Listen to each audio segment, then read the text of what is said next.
Hey there, welcome back to Beyond a Profit, a Global Perspective. I'm Mark, and today we are going to talk about entry strategies. Maybe you have a business that you want to take overseas, and you've got to figure out how are you going to make that happen. Well, entry strategies offer a number of alternatives of ways that you can do that. They also allow you to assess advantages and disadvantages of different approaches, and also be able to assess the most and least risky option for you. In short, you're looking for a really good fit between your business and however it is you want to deliver it someplace else. And so that's what we're going to be talking about today. So let's do it.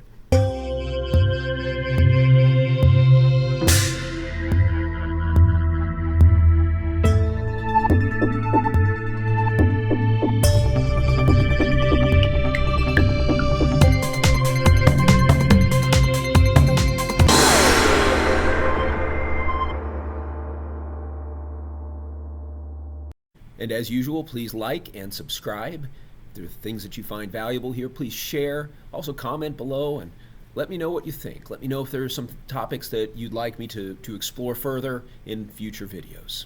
So there are several different entry strategies, and we're going to sort of take each one in turn. The first one is exporting. Right? We've talked about this before. It's fairly straightforward. You take a product and you sell it someplace else. So pretty straightforward. Export. We export lots of stuff, right? So, I mean, agricultural products, anything like one of our biggest exports to China is agricultural products, grain, food, whatever. So, food's the first thing that comes to my mind. We also export a lot of oil, energy. We export music. We export entertainment, right? Loads of stuff like that. There are some advantages to that, right? It's low cost, right? If you're doing it right, then you can just pretty much take whatever it is that you've got, send it off someplace else. Hopefully it'll sell someplace in another country.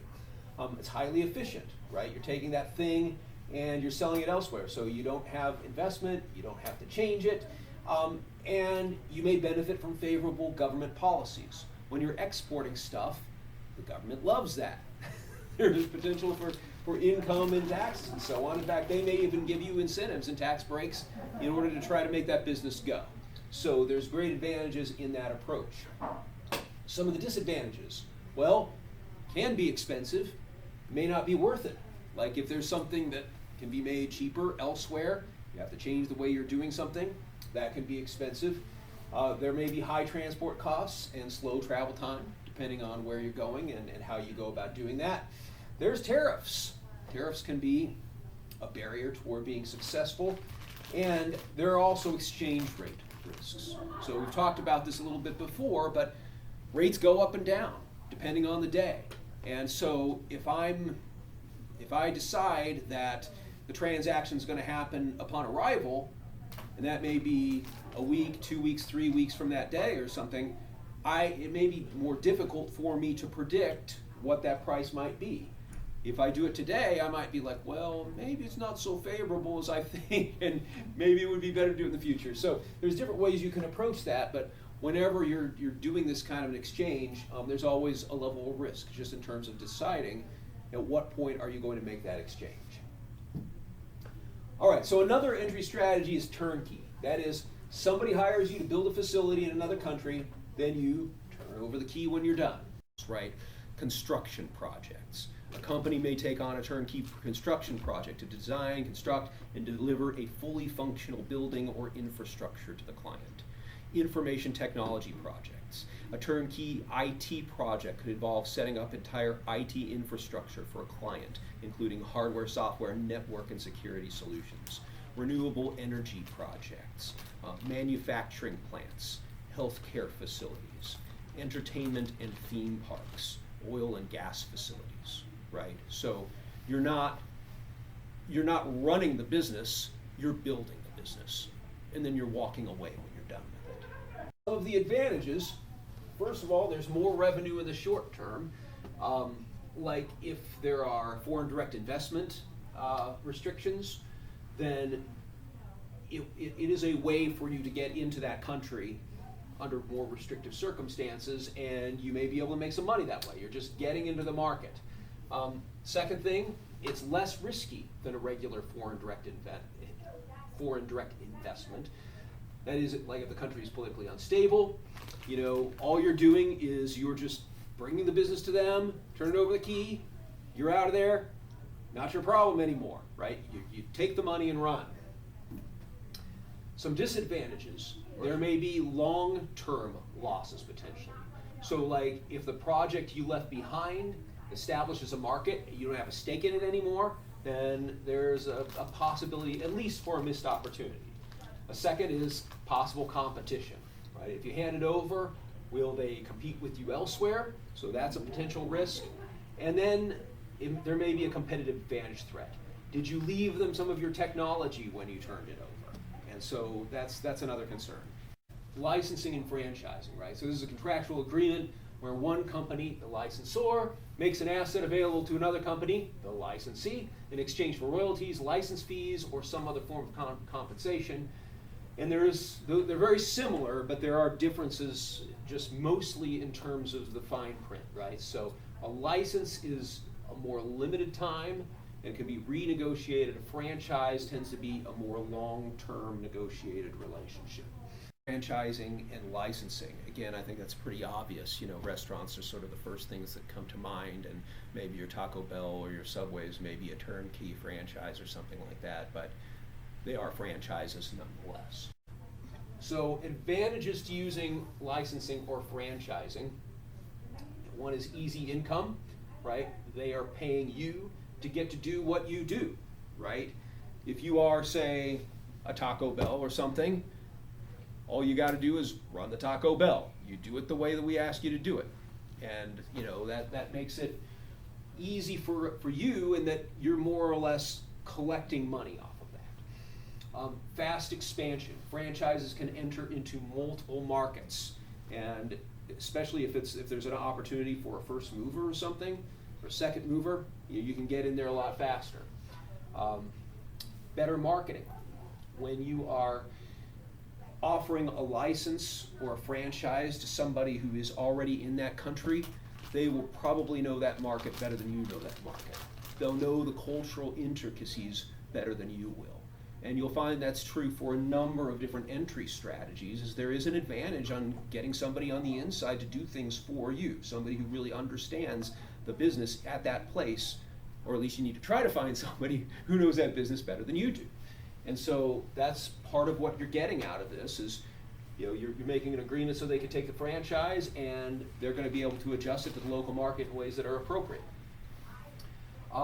Fourth thing, you can enter foreign markets more easily. Again, your local person should know the ropes, should know or be able to find out the best way to make that happen. If you were doing it all on your own, you'd have to learn that stuff, and it would be quite a bit harder. And reduced conflicts. Instead of suing each other over intellectual property, tends to be negotiated in a contract. So that is another potential advantage. However, it's not idiot-proof completely. Some of the disadvantages, IP theft. Sometimes it's hard to control your licensee. They could steal your ideas, right? What happens if they just decide to break the contract or violate it? You may not make money, right? If they don't make money and you're taking a percentage, then you won't get anything, so maybe it's a hassle for nothing. Brand damage and quality control, right? What if they do a bad job?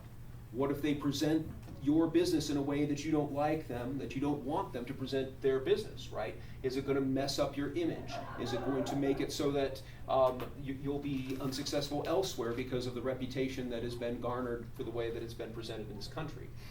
And then conflicts, right? What if they don't pay you? It's expensive to go to court. Then you got to ask, is it worth it or not, right? And so it's more difficult when people are outside the country trying to figure those things out. Another entry strategy is joint venture.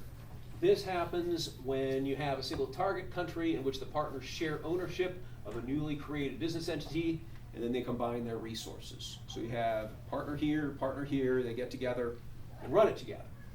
There are a lot of software companies that do that. Like I think about like Google or Apple, right? Like let's say you want to go to a country like China and a joint venture is required, right?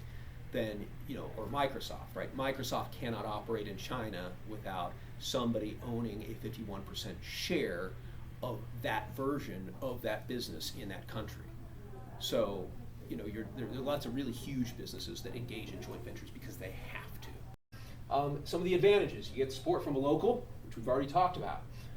You share risks and costs, so it's not as inexpensive perhaps as licensing or franchising for you, but it does mean that you have a greater stake in what that outcome is going to be, more of an influence on that. It also usually is a more favorable situation with a host government. They're less likely to nationalize your company or put you through restrictions because you've got a partner that's based in that country, and a lot of governments look upon that very favorably. So the disadvantages are the flip side of some of this. One, as usual, possible loss of technology. If you hold a majority ownership in that joint venture, you own 51% or more, that's less likely to happen. You can also try to block access to some sensitive technology so your partner in that home country doesn't have access to that. However, there are a lot of countries that don't allow that. In fact, China specifically requires a Chinese person to have majority ownership, and that's true for a lot of emerging countries where 51% or more is the norm. And so that means that you have to sometimes share this stuff that you may not otherwise want to share.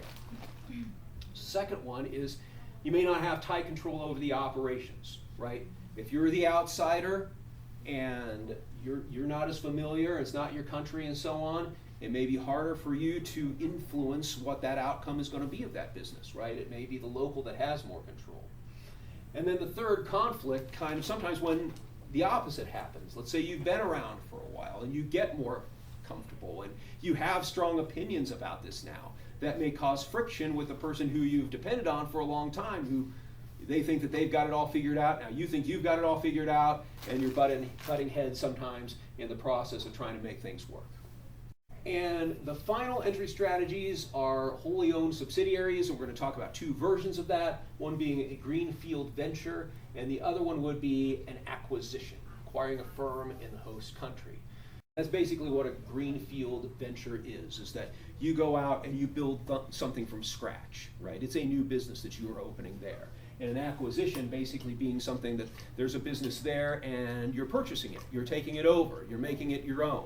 So advantages and disadvantages to both. First of all, an advantage to a wholly owned subsidiary is you're less likely to lose control of any core technology that you have, right? It is your business. You are owning it, you are running it.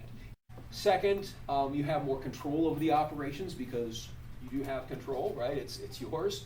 Third one, achieving economies of scale. You get control over locations, you're controlling distribution, you keep 100% of the profits, right? Those are all clear advantages to any kind of wholly owned subsidiary.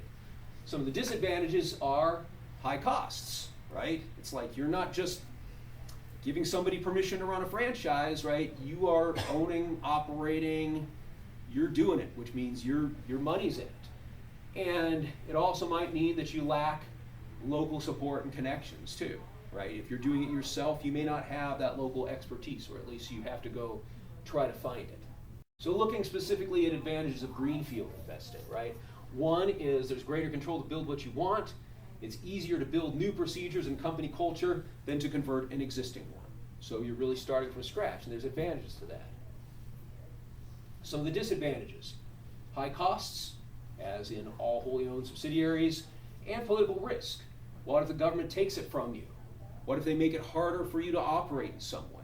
There are governments that are sometimes hostile to people who are not engaging in joint ventures, the preferred way for a lot of governments to do that. Acquisition advantages: it's quick, easy. Through speed, you can preempt competitors, sometimes gain a first or second mover status. And also it's less risky than greenfield. You've got less cost. You probably have less government intrusiveness because you're taking a business that's already there and more or less taking it over or doing it a little bit differently, right? But there's some local skin in the game there. Some of the disadvantages: firms may pay too much. That is, you may be paying more than what this company is worth, but I guess that's true with a lot of things.